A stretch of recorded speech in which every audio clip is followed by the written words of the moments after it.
शूद्र पशु नारी सकल ताड़ना के अधिकारी। इसमें गोस्वामी जी ने बहुत सूक्ष्मता से वर्णन किया। महापुरुषों के वचनों को हम सूक्ष्मता से समझ पाए। प्रायः ऐसा कह करके हम कहीं कहीं माताओं बहनों की अवहेलना करते हैं, कई जगह हम इसका प्रयोग कर देते हैं। अरे वो गोस्वामी जी ने लिखा है ढोल गवार शूद्र पशु नारी सकल ताड़ना के अधिकारी। अब इसकी व्याख्या सूक्ष्मता से सुने और विचार पूर्वक। शास्त्रीय प्रमाण के अनुसार ढोल है ना, ढोल को ताड़ना चाहिए। ताड़ना मतलब उसको ठपाक चाहिए और बेताल नहीं। शास्त्र सिद्धांत के अनुसार, संगीत शास्त्र के अनुसार तभी वो राग प्रकट कर पाएगा, तभी वो बजेगा। ढोल को हाथ जोड़ के बोलो कि साहब आप बज जाएं, नहीं बजे, उसको ताड़ना चाहिए। अब ताड़ना शब्द चारों में एक जैसा नहीं लगेगा। शब्द एक ही है ताड़ना, लेकिन ताड़ना के अर्थ अलग अलग हैं। जैसे कनक है, एक ही शब्द है कनक, लेकिन कनक कनक ते 100 गुनी मादकता अधिकाय, वा खाए बोराए जग या पाए बोराए। बोले कनक ही शब्द है। जैसे ताड़ना शब्द का हम प्रयोग केवल वही समझे कि ताड़ना देना ही नहीं, उसका अर्थ अलग अलग है। जैसे कनक शब्द है, कनक को सोना भी कहते हैं और कनक को धतूरा भी कहते हैं। कनक को धतूरा भी कहते हैं। एक कनक है जिसके खाने से बावरा हो जाएगा और एक कनक है जिसके पाने से बावरा हो जाएगा। कनक शब्द एक ही है, लेकिन दोनों का अर्थ अलग अलग हो गया। ऐसे ही ढोल में ताड़न का तात्पर्य है उसको पीटना, लेकिन वो शास्त्रीय संगीत के आधार पर उसको ताल देना। ताल देने से ही वो राग प्रकट करता है, आनंद की उमगन करता है, ना कि प्रार्थना करने से। समझ रहे? अच्छा, गंवार, गंवार कहते हैं विवेकहीन पुरुष को। विवेकहीन पुरुष को कोई कार्य दे दो और उस पर दृष्टि न रखो तो कार्य नष्ट हो जाएगा। वहां ताड़ने का तात्पर्य उसको पीटना नहीं है। उस अविवेकी गंवार पर दृष्टि रखो। जो आपने कार्य सौंपा है, जो भी कार्य उसका है, उस अविवेकी पर दृष्टि रखना ताड़ना हुआ। उस पर दृष्टि रखो, क्योंकि वो अविवेकी है, गंवार है, वो कार्य प्रणाली ठीक जानता नहीं। आप जहां त्रुटि होता संभाल लेना तो वो संभल जाए, क्योंकि वो गंवार है। और शूद्र, शूद्र का तात्पर्य होता शूद्र। वैसे जो वर्ण व्यवस्था में शूद्र का प्रादुर्भाव सबसे श्रेष्ठ जगह से प्रादुर्भाव है। वर्णन आता है ब्राह्मणोष मुखमाशीत बाहु राजन्यः कृतः उरुददस जद वैश्या पदभ्याग्यं शूद्रो जायत। भगवान के श्री चरणों की ही वंदना होती है प्रायः। आपने देखा सबके श्री चरणों की, और शूद्रों का प्रादुर्भाव श्री चरणों से हुआ है। कोई ऐसा न समझे कि शूद्र का मतलब निकृष्ट होता है। यहां शूद्र का तात्पर्य जब से किसी से कहते हैं कि शूद्रवत आचरण करता है, मतलब शास्त्र विरुद्ध, सदाचार के विरुद्ध आचरण करना शूद्रवत आचरण की तरफ संबोधन किया जाता है। यहां कहा गया कि शास्त्र की सम्मति, शास्त्र के शासन के अनुसार आचरण हो, सदाचार परायण हो। शास्त्र जिसके लिए जो विधान करता है, शास्त्र शासन स्वीकार करना, यहां शूद्र के ताड़न की बात कही गई। यहां शूद्र ताड़न का तात्पर्य डंडे से प्रहार करना नहीं, समझना। और जो चौथा कहा गया नारी, अगर स्त्री को हम ये कहें कि ताड़न से ही वो केवल काबू में रहती है, तो राष्ट्र में अपने प्रसिद्ध लक्ष्मीबाई जैसी कोई सामर्थ्यशाली वीरांगना, कोई वीरों सामने बड़े बड़े वीरों के दांत खट्टे कर दे, ऐसी बहादुर सिंघनी हुई, अंग्रेजों के दांत खट्टे कर दिए। अगर कोई समझे कि नारी केवल ताड़ने के लिए है तो उसकी मूर्खता है। पुरुष और नारी का समान प्रादुर्भाव हुआ है। भगवान ब्रह्मा के श्री अंग से दाहिनी तरफ से महाराज मनु और बाईं तरफ से उनकी पत्नी उनका प्रादुर्भाव हुआ शतरूपा। शतरूपा, अब आप बोलो एक ही शक्ति के दो भाग हो गए, एक पुरुष रूप धारण कर लिया, एक नारी रूप धारण कर लिया। अब यहां विचार जो है कि उस नारी के ऊपर ताड़न शब्द का क्या प्रयोग है।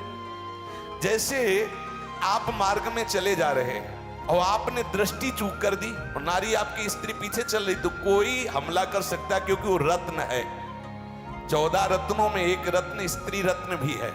स्त्री को रत्न कहा गया है। भगवान श्री राम जब वनवास में जा रहे हैं तो सिया जी को आगे नाव में जब चढ़ाना होता तो पहले सिया जी को चढ़ा, सीए चढ़ाई चढ़े रघुराई, पहले आगे। दृष्टि रखो, दृष्टि चूक गई तो रत्न है। यहां दृष्टि रखना, शासन मतलब उसकी पिटाई करना नहीं।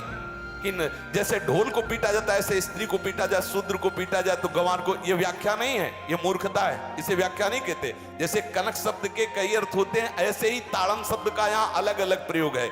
स्त्री के ऊपर दृष्टि रखो। किस भाव की दृष्टि रखे? क्योंकि वो हमारे यहाँ रत्न की तरह है, कहीं कोई ऐसा ना हो कि कुदृष्टि वाला कोई उस पर हमला कर दे। आप पाणी ग्रहण संस्कार में रक्षा का भी सूत्र बताया जाता है कि आपको अभी ये समर्पित है, आप इसकी रक्षा करें। हमारे शास्त्रीय सिद्धांत में देखो, कभी भी स्त्री को अकेला छोड़ने का सिद्धांत नहीं पाया गया। अगर शास्त्रीय सिद्धांत, बच्ची है तो माता पिता के शासन, थोड़ी बड़ी हुई तो भाई आदि के बीच में, और बड़ी हुई तो पति के, और बड़ी हुई तो पुत्रों की, मतलब एक सानिध्य का एक दृष्टि रखी गई है कि यदि आप अपनी दृष्टि में रखेंगे तो उसका अमंगल नहीं होगा, उसका हित नहीं होगा। ये जो जैसे मानो कोई सी स्त्री को अकेला कोई पा गया और कुमार्गामी वृत्ति वाला हुआ, तो आज जो घटनाएं सुनने को मिलती हैं, अगर हमारी दृष्टि हो उस पर तो ऐसा नहीं हो सकता। और दूसरी बात यह है कि स्त्री को बुद्धि स्वरूपा भी माना गया। भगवान से भीष्म जी कहते हैं, मैंने अपनी कुंवारी कन्या बुद्धि को, हमारी कुंवारी कन्या है बुद्धि, सदैव सुरक्षित रखा है, आज आपके चरणों में समर्पित करते हैं। तो शास्त्र शासन के द्वारा बुद्धि को सदैव अपने अधीन रखो, कहीं बुद्धि कुमार्गामी ना हो जाए। यहाँ स्त्री के ताड़न का केवल एक सूत्र है कि आप उस पर दृष्टि बनाए रखें, कहीं स्त्री रत्न कहीं अपवित्र ना हो जाए, कहीं दूसरे का किसी तरह से कुमार्गामी लोगों का ऐसा कोई बर्ताव ना हो जाए, इसलिए सावधान। वहां उसको पीटने का शब्द नहीं है कि ढोल गवार शूद्र पर सुनारी सकल ताड़ना के अधिकारी। ताड़ना का तात्पर्य वहां पीटना नहीं तो विद्वता में देखो तो एक से एक, साधुता में देखो तो एक से एक, वीरांगना देखो एक से एक, ऐसा नहीं कह सकते, क्योंकि जो सामर्थ्य पुरुष में वही सामर्थ्य भगवान ने स्त्री में भी दी, क्योंकि भगवान के ही दो रूप हैं, एक स्त्री और एक पुरुष, समझ रहे ना।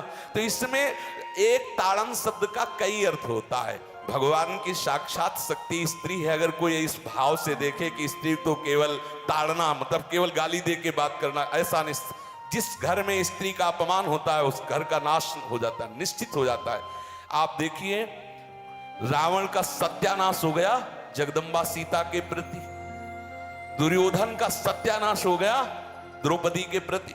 जहां स्त्री का अपमान हो जाए, अगर कोई ये समझे कि स्त्री केवल मतलब जैसा हम चाहें वैसा व्यवहार करें, तो अगर नाश ना हो जाए तो हमें बता देना, क्योंकि भगवान की वो शक्ति है। अगर उसे तुम सोचो कि हम ताड़न करें, जैसे ढोल को ताड़न करें ऐसे ताड़न करें, तो तुम्हारा नाश हो जाएगा। बिल्कुल सच्ची बात समझ लीजिए।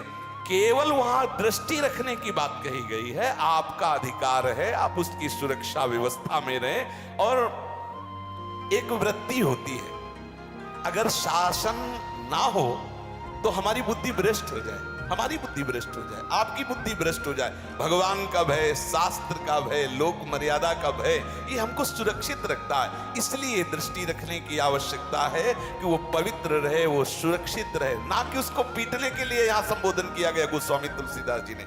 इसलिए सावधानी पूर्वक अपनी वृत्ति को पावन रखते हुए महापुरुषों के वचनों को समझने की चेष्टा की जाए। गोस्वामी जी ने जो यहाँ कहा, ढोल गवार शूद्र पर सुनारी सकल ताड़ना के अधिकारी, तो ताड़ना का अलग अर्थ है, अलग अलग।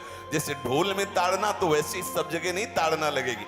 आप देखो, पशु जो है, चालक जो घुड़सवार होता है उसको ताड़ना एड़ी से देता है।